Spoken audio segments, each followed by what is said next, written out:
এক দরিদ্র কৃষক আজ ভোরে হাট থেকে একটি গরু কিনে ফিরছিল। গ্রামীণ কাঁচা রাস্তা পেরিয়ে সে পৌঁছাল চওড়া এক নদীর ধারে। গরুটি জলের গর্জন শুনে ভয় পেয়ে থমকে যায়। কৃষক আদর করে বলে, ভয় পাস না, চল আমার সাথেই।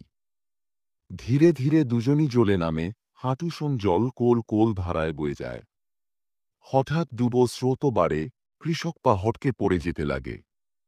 ঠিক তখনই গরুটি পিছিয়ে এসে শিং দিয়ে তার জামা আঁকড়ে ধরে টেনে তোলে উপরে। উভয় কূলে উঠে হাঁপাতে হাঁপাতে তাকিয়ে থাকে উত্তাল নদীর দিকে। কৃষক গরুর গলা জড়িয়ে ধরে নিঃশব্দে কাঁদে।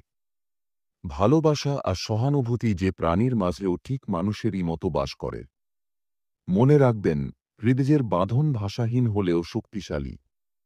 মানুষ হোক কিংবা গরু।